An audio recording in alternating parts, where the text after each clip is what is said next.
Unlocking language, mastering indefinite pronouns. Hello, language learners.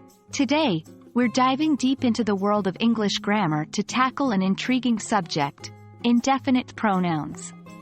By the end of this video, you'll have a strong understanding of what indefinite pronouns are and how to use them effectively in your sentences. So, let's get started. Indefinite pronouns are a type of pronoun that do not refer to a specific person, place, or thing. Instead, they are used when the exact object or person is not known or is not important. Examples of indefinite pronouns are words like someone, anyone, everyone, nobody, everything, nothing, either, neither, and many more. Just remember, indefinite pronouns don't specify who or what they're referring to. They keep it vague, or indefinite. Using indefinite pronouns in your sentences can give your speech a more natural flow.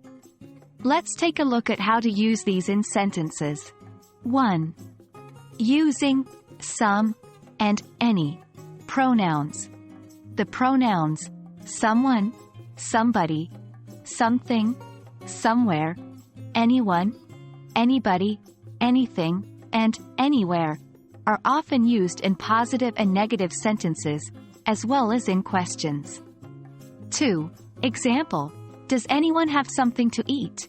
3. Example: I can't find my keys anywhere. 4. Using no pronouns. The pronouns no one, nobody, nothing, and nowhere are often used in negative sentences to express the absence of people or things. 5. Example: nobody knows the truth about the incident. 6. Example: there's nothing left to say. 7.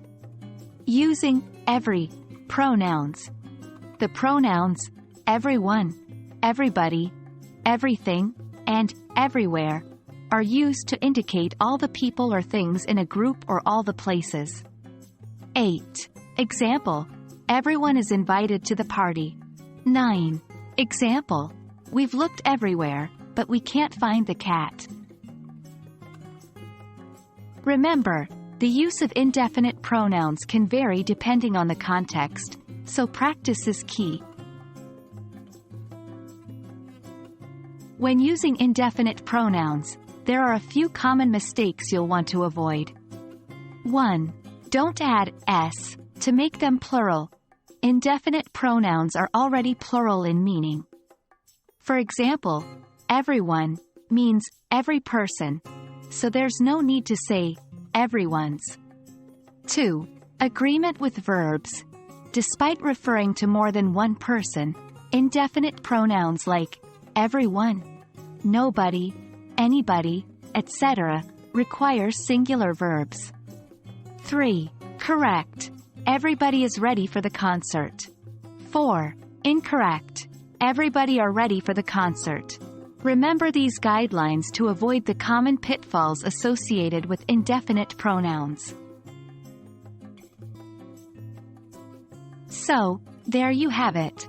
Today, we've broken down the world of indefinite pronouns in English, discussing their definition, how to use them, and common mistakes to avoid. Remember, practice is your best friend when it comes to mastering indefinite pronouns. Keep using them in your sentences, and soon enough, they'll feel as natural as any other word. Thank you for joining me in today's session. I hope you found it valuable and informative. Keep learning, keep practicing, and see you in the next video.